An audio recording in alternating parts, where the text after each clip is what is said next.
Good morning, everyone. Richard here at Calvin Wazoo, and I thought I would do a video in the morning before I start work. And it's answering the 10 final questions from Richard McCook. I've been watching several of these videos, and I know I'm pretty sure I answered the first 10 question set in the second 10 question sets that he asked in prior years. So I was thinking, I'm not gonna do it this time. But then I thought, what the heck, why not?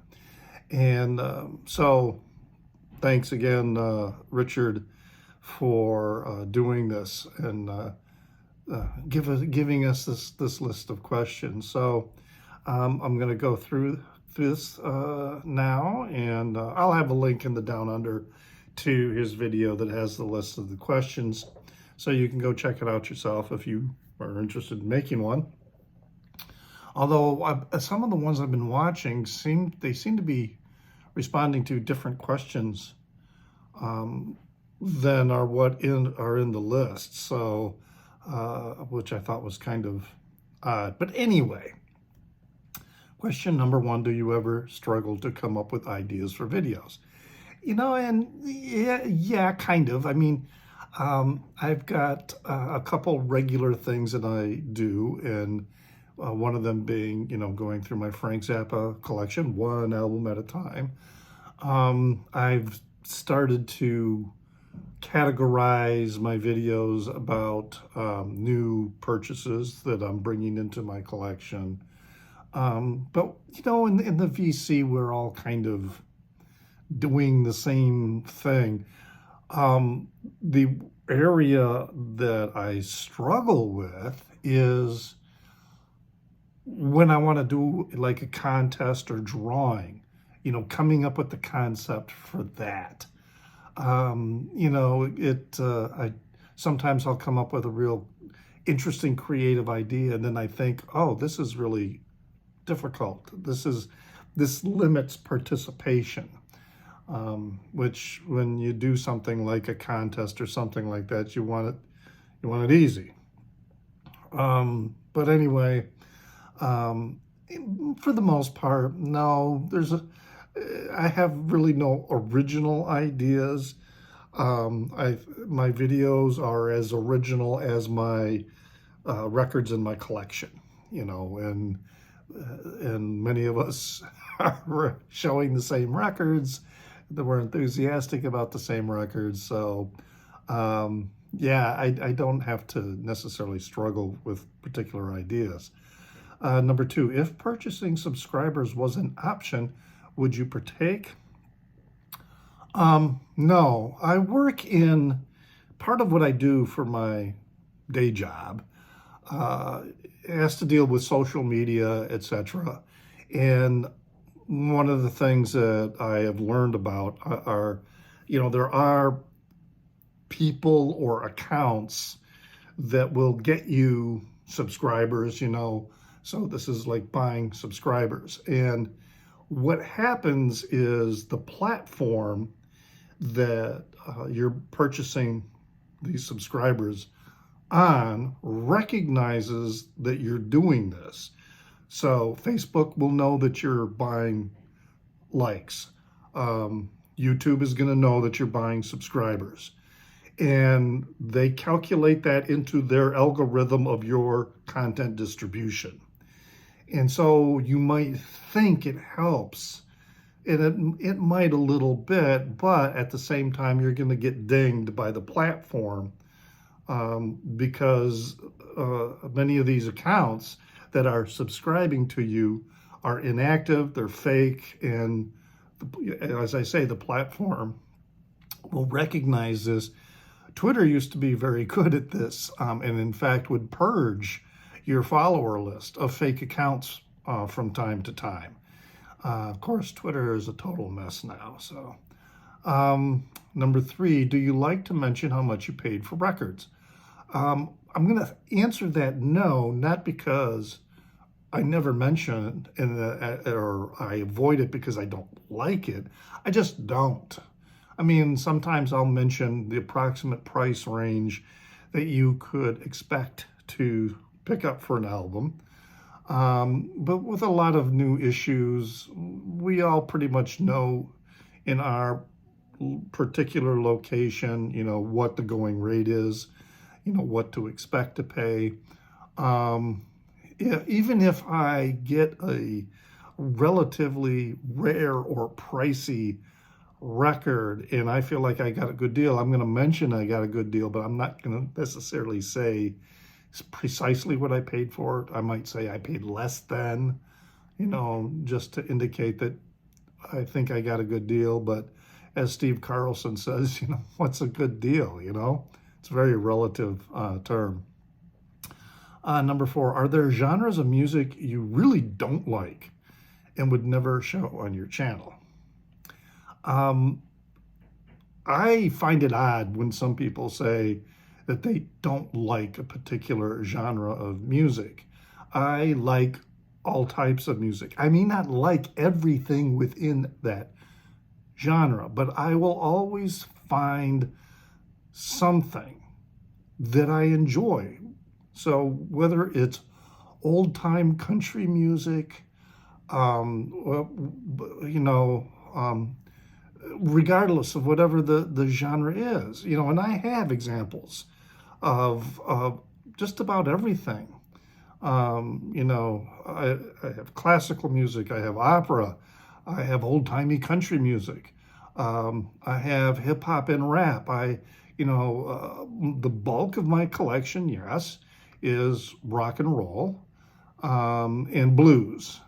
And jazz is a smaller, smaller amount. But yeah, everything, there's going to be something within any genre that I'm going to like. One genre, though, I'm probably not ever going to buy.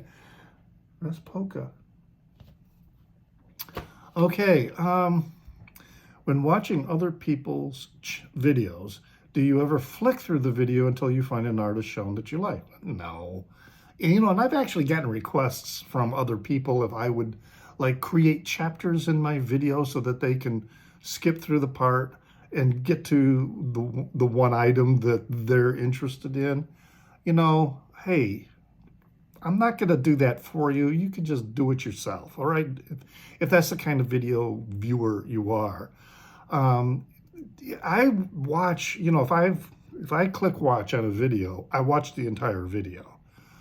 So even if it's discussing, there's parts of it that people, someone is talking about music or a record that I'm not really that interested in. It's how, it's how I find out about different artists, different records, new releases. It's, every single one of us, I think I can say this, every single one of us who watches videos in the VC has bought more than one record based on a video that they watched.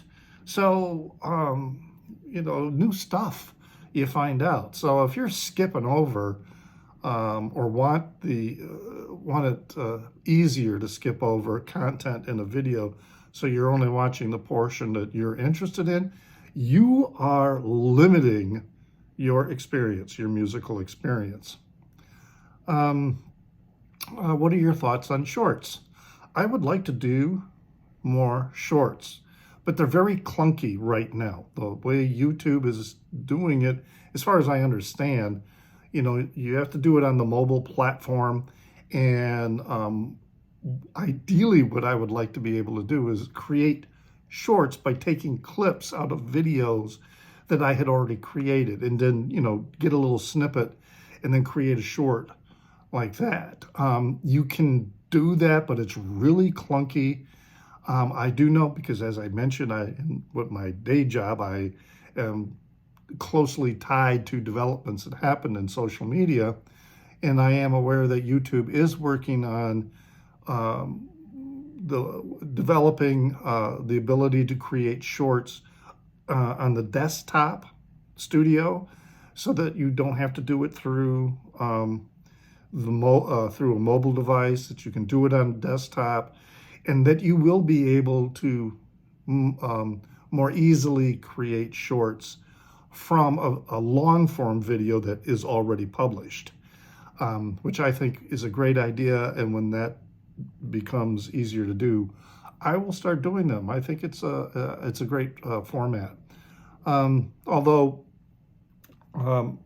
probably the reason I view it as clunky right now is because I don't do TikTok videos and Facebook shorts. Because I don't do that, maybe if I was involved in making TikTok videos and things like that, I wouldn't think of this as being so clunky. Do you use the community tab for polls, etc.? Yes, yeah. So I've used it for announcements. When I was doing live streams, I would announce the next live stream. I put polls in them, and when I see others doing the community tab polls, etc., I check them out. I participate. So, yeah, I think it's a great tool for engagement. Is there anything about your own videos you don't like? Not really. I mean, no. And I don't say that from a pretentious perspective. I just, nah, it's just, no. Is there anything about other people's videos you don't like? Well, here it is again. If I'm watching and I'm subscribing to your videos, it's because I like your videos. If I see a video that, for whatever reason, it just doesn't appeal to me, I'm not going to subscribe. You may occasionally still show up in my feed, and I may still occasionally watch a video, but probably not, because there is something about that video or your videos that I don't like. But I'm not going to tell you. People who go out of their way to leave negative feedback I just don't understand, the need to do that. Why are you, especially when they say something like, I'm not watching your video anymore.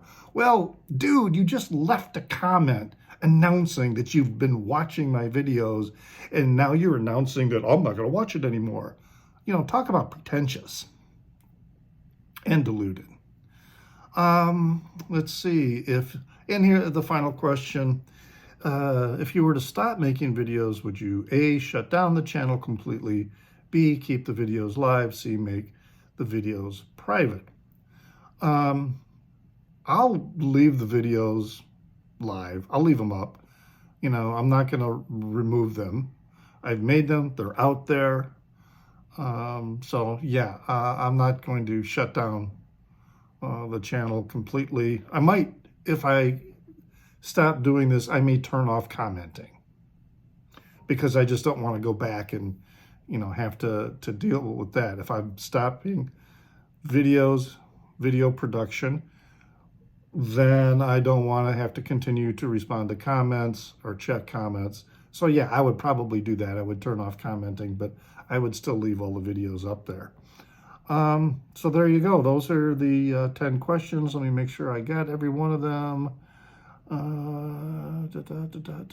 Yeah, those are all of them. So thank you, Richard McCook. For that, I'll have a link in the down under for you to check out his channel, and also to see the list of questions, and like and subscribe. It helps. I'm not monetized, but it does help with distribution of my channel through get more people to watch. I'm doing this for sharing what I find in information. So yeah, I like the idea of more people watching it. So there you go. Check me out on Instagram at newsdude76. That's NEWZDUDE76, and my Kelvin Wazoo Facebook page. If I remember, I'll get a link in the down under for that. And always remember to pray for the people inside your head for they won't be there when you're dead.